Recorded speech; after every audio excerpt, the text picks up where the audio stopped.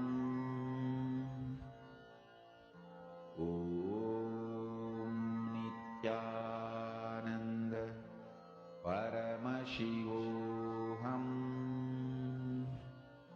Om Nithyananda Paramashivoham. Om Nithyananda Paramashivoham. Om Nithyananda Paramashivoham. Om Nithyananda Paramashivoham.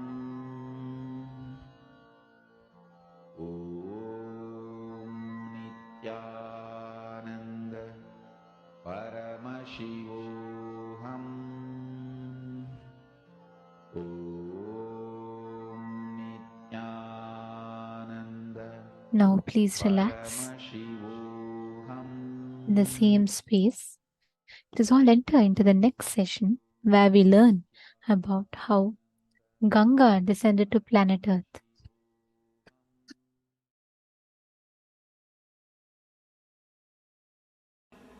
Today we will see the story of Ganga. How Ganga happened on the planet Earth.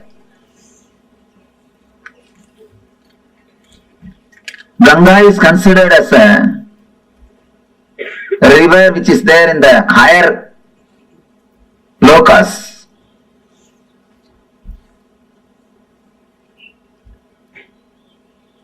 It was there with the Kamandalu of Brahma. Means this is the energy, this is the water energy of existence. Brahma means a creator, the energy which creates the whole existence. You see Brahma, you can see four things within. One is the Kamandalu, means the water energy. Another one is palm leaves, Veda, knowledge, wisdom. And Akshamala means Japamala. Akshamala represents the vibrations, sounds. Through all these things, and then the swan will be there. Hamsavagana. The swan, Hamsa represents continuous meditation. Hamsa means continuously meditating. If you see the sound of your inhaling and exhaling, it will be hum, sum. It will go as a hum and come out as sum. When they say hum, sum, they mean continuous awareness. Creator has to be with continuous awareness. Only with awareness you can create. Creativity and awareness is directly connected. That is why Brahma is described with Akshamala, means vibrations. Pustaka means the knowledge, Vedas. And the Kamandalu, water energy. And Hamsam, awareness. Man who has reached the ultimate awareness, the Parama awareness, is Paramahamsa. Hamsam means awareness. Man who has reached the ultimate awareness is Paramahamsa. Ganga is the water energy of Brahma. She was there in his Kamandalu. I will describe the scene, how the Ganga happened on the planet Earth. First I will tell the story, then we will see the deeper meaning of that metaphysical story. There was a king called Bhagirath. for some reason his forefathers have been cursed by some rishi and they all died. They have been burnt, reduced to ashes. All their ghosts are living there, struggling, suffering. They are not liberated. So they beg Bhagirath to help him some way. Bhagirath decides, I have to do something and liberate. He starts meditating, doing penance, doing tapasya towards Brahma. Brahma appears and gives darshan. And he says, yes, I can send the Ganga to the planet Earth, no problem. But be very clear, can planet Earth hold the Ganga's speed? Can planet Earth sustain the force of Ganga? First, do something for that. Arrange for it. Then I will send the Ganga. Then again he starts doing penance, doing tapasya. After the tapasya, Shiva appears. Shiva asks, what do you want? Then Bhagirath says, now Brahma accepts to send the Ganga to planet Earth, but he says the whole planet Earth will be washed away. Planet Earth cannot withstand the speed of Ganga. Please do something, you have to protect us, you have to take care of us. Shiva says, all right, I will take care, don't worry. Tell Brahma to send Ganga, I will take care. He gives the assurance. Then again he meditates towards the Brahma. Now Brahma appears and says, I am ready to send, but Devatas are not ready to depart with Ganga. Devatas wants Ganga to be there. Bhagirath asks, what for Devatas wants Ganga to be there? No, they have to take bath in Ganga every day. It is their life source. Ganga is not simple water, it is an energy. By bathing in that only every day they rejuvenate their body and mind. And anybody takes bath in Ganga every day, naturally their body and mind will be rejuvenated. That is why in this hilly area, no medical facilities, practically nothing. But see how many millions of people are living happily. Happily, they are living. Ganga is the mother who is protecting everybody. So the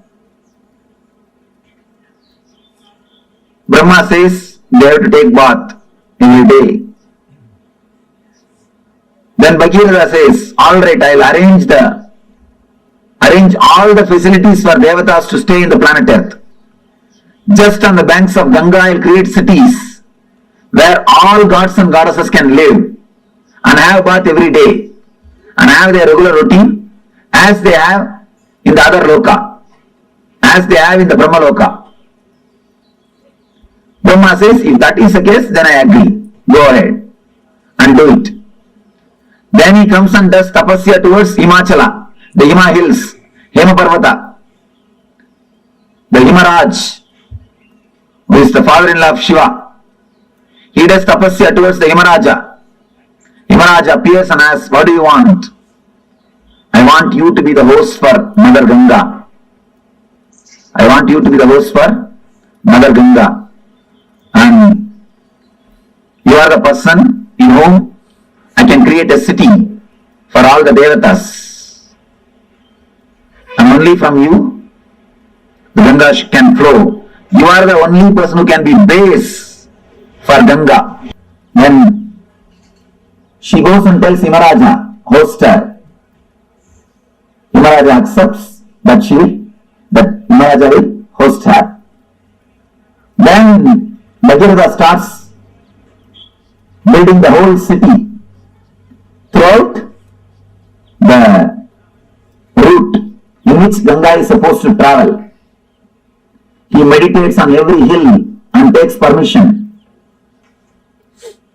He prays to every hill. Every hill says, yes, I will give the way for Ganga. So all the whole route is clear. Then he goes and prays to Kalabhairava, who is the in charge of city Varanasi. Kalabhairava is the in charge of Varanasi city. He meditates towards Kalabhairava. Kalabhairava appears and says, what do you want? I wanted, please give us the way for Ganga. You should receive Ganga and give us the way. Kalabhairava says, surely I will give, don't worry. But this is such a holy city. Tell Ganga to take do a protection of the city and go. Suddenly, Brahma comes up with the next trouble, next problem. You meditated and propitiated all the devatas except Vishnu. Now, you have to do something to Vishnu. Only then I can send Ganga. Then he started meditating towards Vishnu. He prayed to Vishnu. With tapasya, Vishnu appeared. What do you want? I wanted the Ganga to come down to the planet Earth. Unless you agree, unless you do blessings, it will not be possible. Please bless me. Krishna says, all right. I bless you. Ganga will come to the planet Earth. She will come just out of my feet. And he blesses. The Ganga will come out of his feet. Then he says a beautiful one word. Whomsoever has realized the Vishnu-maya means the universal consciousness. Whatever water comes out of their feet will be Ganga. Whomsoever has realized Vishnu-mayam Jagat, whomsoever has realized me, from their feet, whatever water comes out will be Ganga. From this word only the tradition of Pada Puja starts. Pada Puja of enlightened masters starts from this tradition. Vishnu says, whomsoever has realized the Vishnumayam Jagat, Sarvam Vishnumayam Jagat, from their feet Ganga will flow. From their feet Ganga will flow. Then now he again meditates towards Brahma. Brahma appears with all his glory and compassion, blesses the Bhagavata, then he prays to Ganga. Then he does tapasya towards Ganga, meditates and invites the Ganga mother, Ganga with all compassion, not only compassion, the wild energy. She just comes out of the Brahma's commandable with all the power. She straight away started moving towards the planet Earth. The moment she came out of the commandable and started moving the planet towards the planet Earth, all the 14 worlds are shaken. All the devatas, all the rishis, all the munis simply escaped from their planet Earth and ran away. Because they got frightened. The fire is going to happen. Means the end of the world has come. Such a power, they simply ran away from their world. They escaped. And appears Shiva. Shiva beautifully appears and puts his head in between the Ganga. She straight away lands into Shiva's head, into the matted lock. Next thing, she gets locked in the hair itself. She is black. Here, Bhagavad is sitting, waiting for Ganga for one kalpa. What is happening? They are receiving the call, she has started already, but she has not landed. Already she has started, but she has not landed here. What happened? What happened in the way? Again he meditates towards Shiva. Shiva appears and says, yes, she is there in my life. Now what do you want me to do? Bhagavad says, please just send a little bit. Don't hold the whole thing. Then Shiva says, oh, is it so? Alright, then just he moves one hair. Just he does. Only one hair moves, and from the one hair gap, just Ganga comes out and lands on the Himalayas and comes. That is the flowing through this way. She fills the ocean. Understand? The story is no ocean. There was no water on the planet Earth. It is through Ganga first water came to the planet Earth. Through some merges into the Samudra, Samudraraj, the son of Ganga Mata.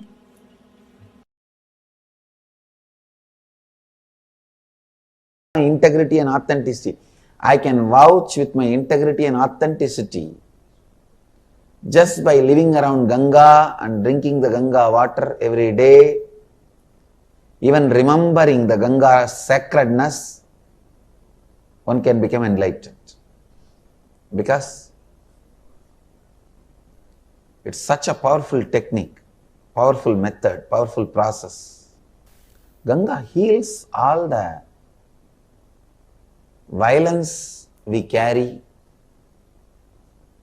Ganga heals all the incompletions we carry. See, the lust is an incompletion, anger is an incompletion, violence is incompletion. All the incompletions we carry, Ganga can purify. Ganga can really, really purify.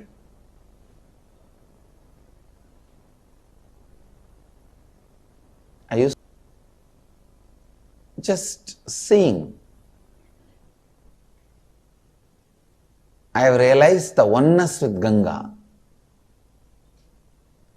How the things float on the waters of Ganga does not pollute Ganga. Same way I have seen the thoughts and incompletions floating in my inner space does not make my inner space polluted. It does not touch my inner space. When you understand your incompletions are not powerful enough to make your inner space incomplete, you become eternally complete.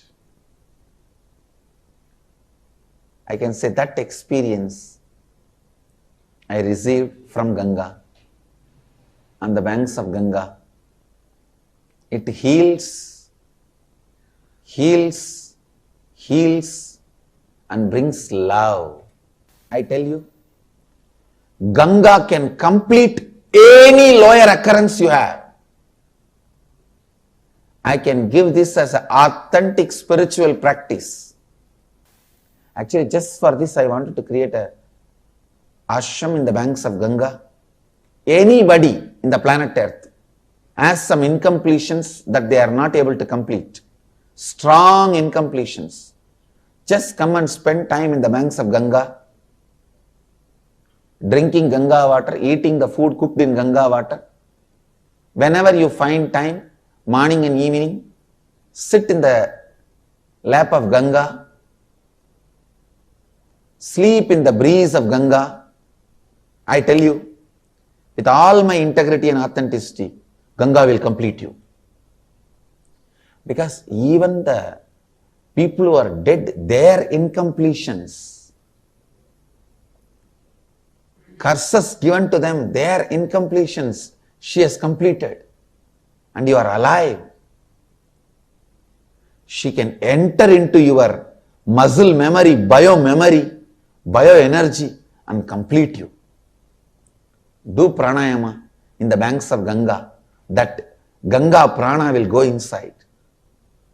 Eat the food cooked in the Ganga water.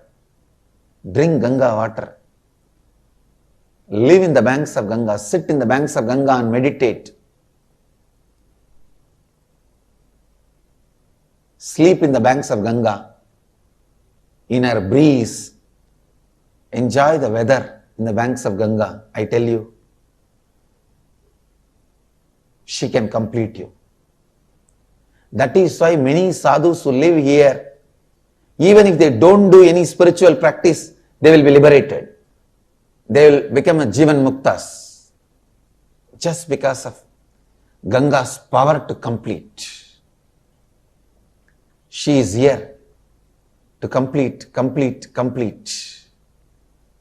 The tradition says sadhana done in the Ganga's bank brings thousands of times more result. It's true.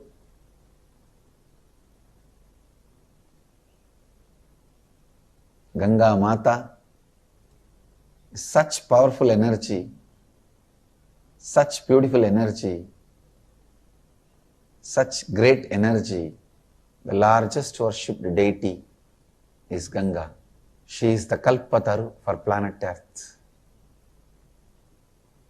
Whatever whoever wants, she goes on showering. She is like a mother. Physically also she gives what do you want, and spiritually also she showers what do you want. She is the Kalpataru. Come on, meditate on Mother Ganga. Let Mother Ganga be a Kalpataru.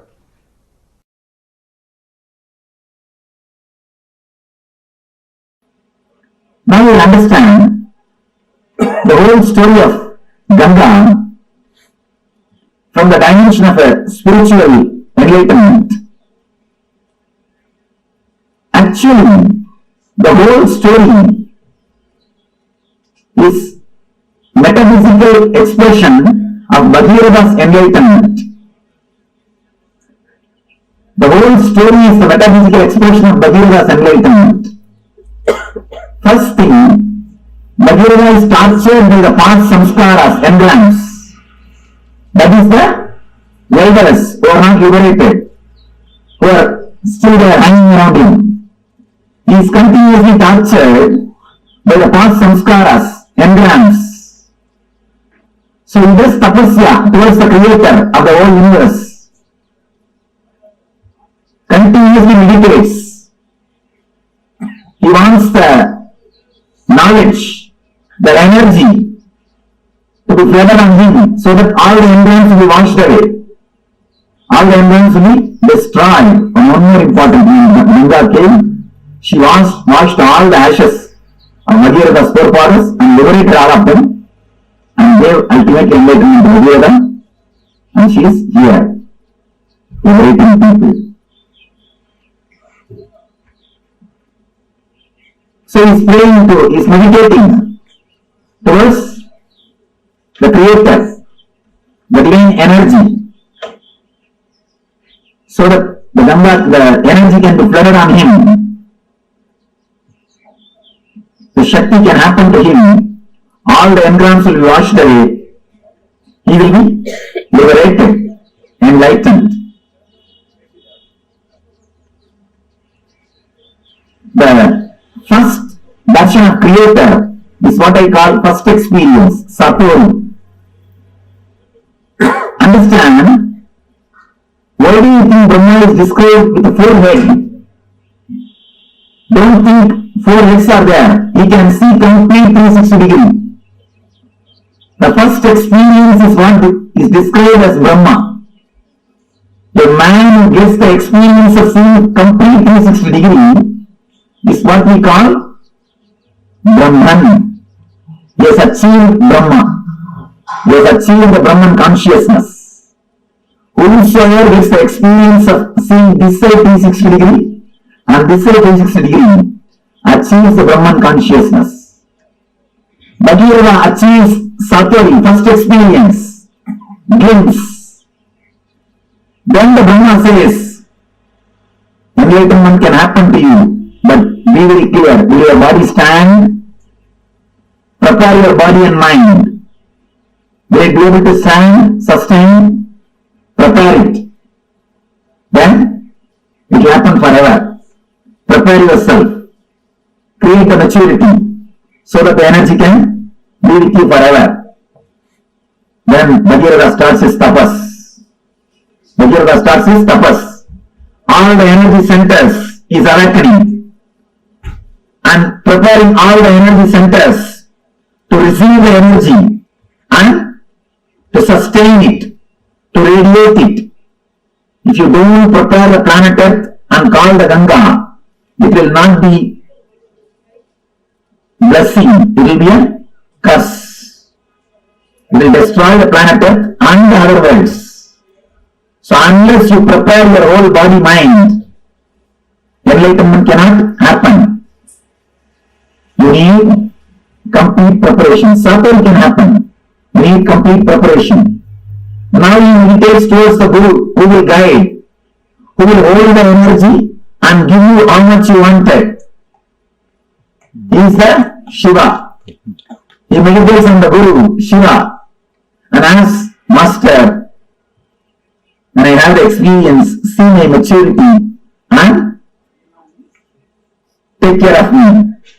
Let me go with maturity and energy. Just take care. How much I mature, that much supply the energy. Please let you be the safety valve. Let you be the dam. Then appears Guru. Says, I'll take care. Don't worry. Then, once everything is ready, he has to prepare the base for the energy to land. Is Anandaganda Chakra. Anandaganda is the base on which directly the Ganga can land. Ganga can descend. So he creates all the 7 cities, 7 chakras. He clears the roots, opens all the chakras, makes himself mature. So that when energy descends on him, when enlightenment happens on him, it can stay on him and help the whole world. It will be a blessing for him and to the whole world. He continues to do tapasya. He propitiates all the devatas, means the devatas who are residing in every chakra. Then comes Kalabhairava, in charge of Varanasi Swadhisthana chakra. And he asks, please give me the way for Ganga. Kalabhairava says, surely I will give, but tell her she should go round. She should be around me. She should be in me. That is why Swadhisthana, energy is installed in Swadhisthana. Energy is installed in Swadhisthana. It is Swadhisthana where the self is established. Himalayas is Anandaganda. Varanasi is Swadhisthana, where the energy is installed, where the whole energy takes a turn, where whole energy takes a turn. He propitiates all the devatas, prepares the whole thing, then intensely starts meditating, calls the Ganga.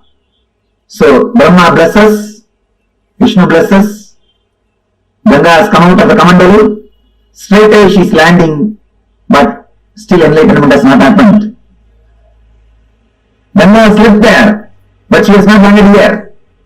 Whatever can be done, all the tapas is done. Everything is done. Whatever meditations can be done, whatever tapas can be done, whatever study can be done, everything is done. Enough. The Ganga is not happening. He just relaxes, dropping all the efforts. Enough now, nothing can be done. What to do? Nothing can be done. So when he relaxes, surrenders at the feet of Guru, the Lord Shiva, out of his grace and compassion, he moves one hair. Then lands Ganga in Anandaganda Chakra to flood the whole world with the spiritual energy and runs to all over the world, not only to Ganga till LA, and moves all over the world, and blessing the whole world during the Yuga Suba and Parasuba. Not only washing the embryons of Bhagavata, blessing the whole planet Earth, whole universe, by radiating the divine energy, by radiating the spiritual energy, by radiating Ananda Shakti. Ananda Shakti, the Ananda Shakti, which has liberated Bhagavata, which has liberated the whole humanity which is liberating millions of seekers whose grace, Ananda Shakti, let it liberate all of you, let it flow in all of you, let it be in all of you, let it purify all of you, let it radiate in all your beings, let you all become channels of Ananda Ganga, let you all become Ananda Shakti.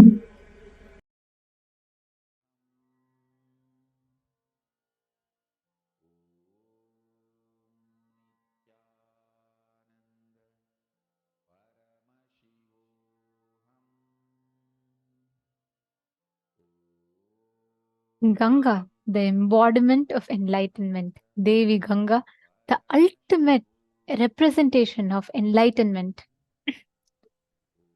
I think Swamiji narrated this story so beautifully that anyone will just fall in love with Ganga. The way Swamiji explains Ganga, right? That's the beauty. In Hinduism, deities are not just like, okay, some characters of mythology. No, we know they are living, alive, and they are as alive as amongst us as any of our friends are. Ganga is that ultimate cosmic representation, that embodiment of completion. She is the embodiment of enlightenment, the embodiment of giving us the experience of that ultimate Satya, the Paramasatya. Ganga comes down for liberation. Ganga Mata. In Hinduism, she is revered and worshipped as Devi, Mother Ganga. And she gives all of us that experience of enlightenment, that ultimate cosmic oneness. That enlightenment she bestows all of us with. That is Ganga. And today, all of us are going to be having the darshan. See, actually, Swamiji narrated here, right? How Devi Ganga descends, and there are like multiple times Bhagirath meditates, and 2 times Paramashiva comes, correct? Those 2 times, when Paramashiva happens in Maharloka, when Paramashiva holds Ganga in his chatas in KAILASA, that is one.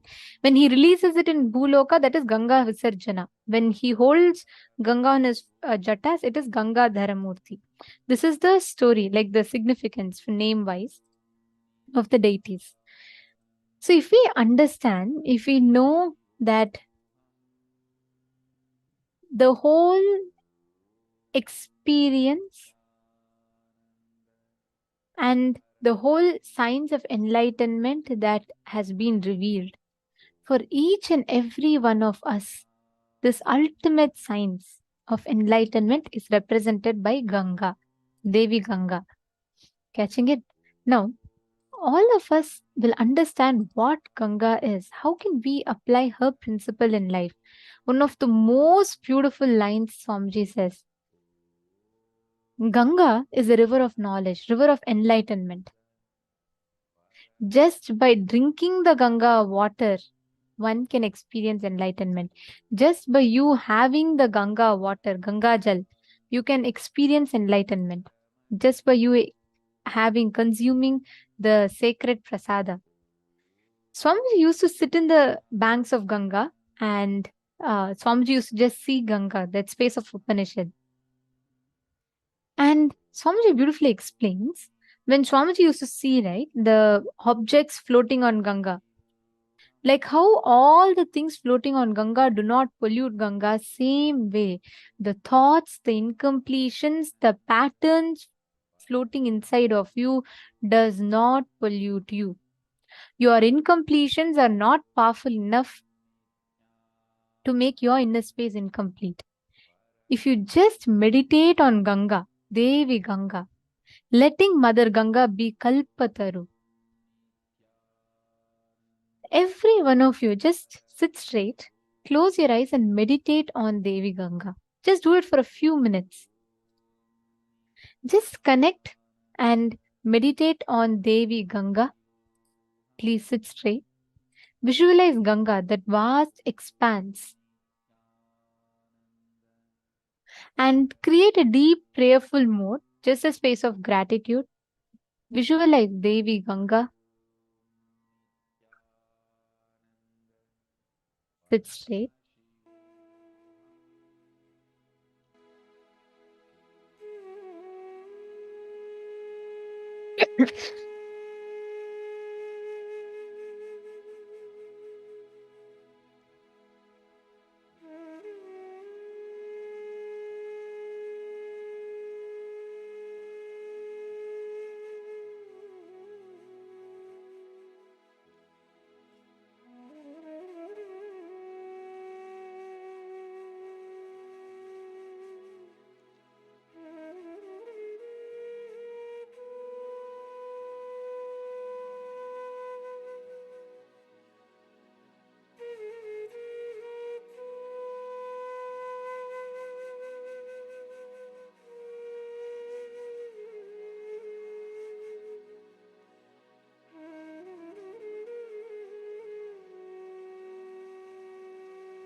I request all the participants to sit straight. Visualize Devi Ganga. We will now be playing some oneness capsules where Swamiji himself is sitting in the banks of river Ganga. I request every one of you to just connect. Visualize Devi Ganga.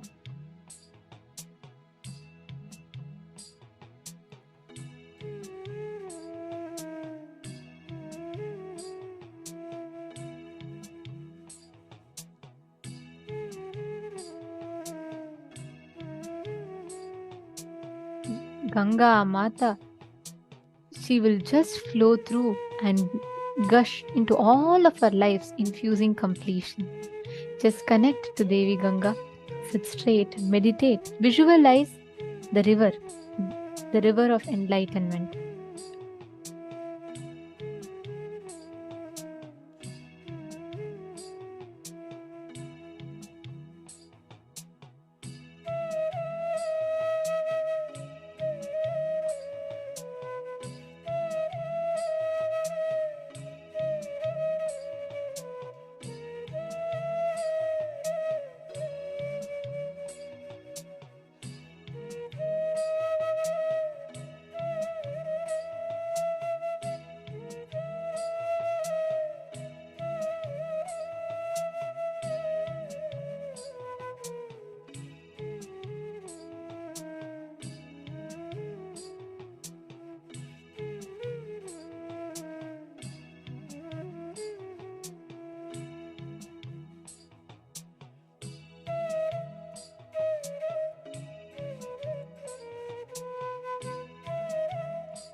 Her her Gange her her Gange her her Gange her her Gange her her Gange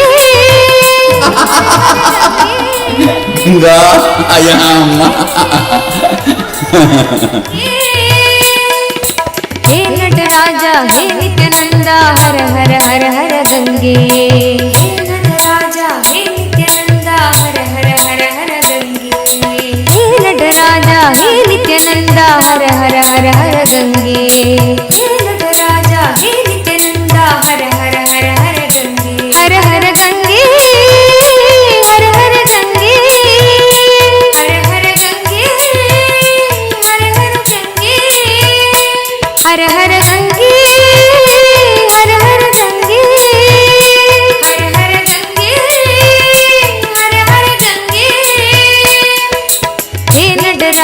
hey Nityananda her her her her Gange hey Nataraja hey Nityananda her her her her Gange hey Nataraja hey Nityananda her her her her Gange hey Nataraja hey Nityananda her her her her Gange her her Gange her her Gange her her Gange her her Gange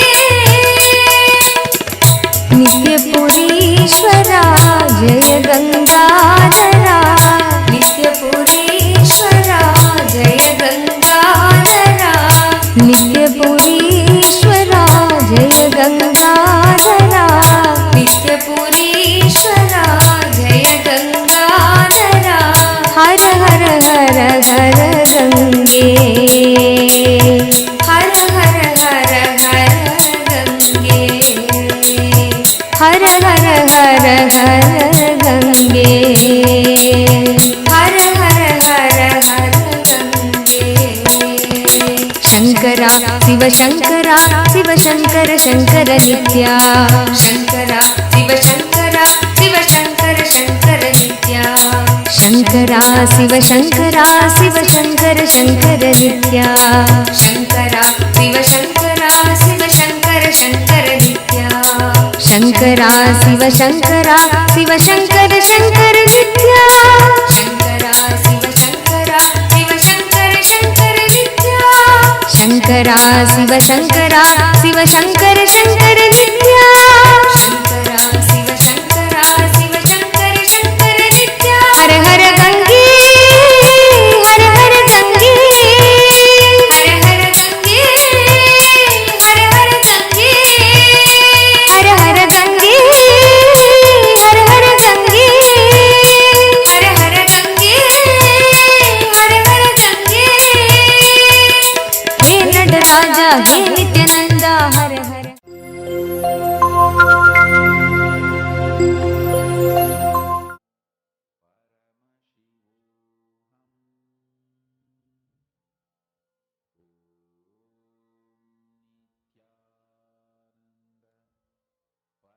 Please relax.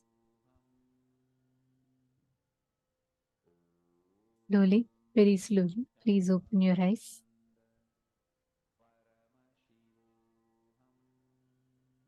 Ganga Mata, the embodiment of completion. Actually, Swamiji tells beautifully, Ganga is the largest worshipped deity. Starting from Gangotri till Ganga Sagar, fully she is worshipped by 2 crore people every day. Ganga is that most compassionate, most loving, and most available form of Mother Nature, actually. And now, connect to Ganga, right? When you experience completion internally inside of you, bringing completion externally in all situations is very easily possible. See, Mother Ganga represents the Prakriti, ultimate form in front of us, right? If something is just a matter, if something is just an object which is not relevant in your life, you will not be able to connect with it. That is why we all worship Ganga as Mother, Devi. The moment you declare and connect her as that, she's immediately gushing to be available to us.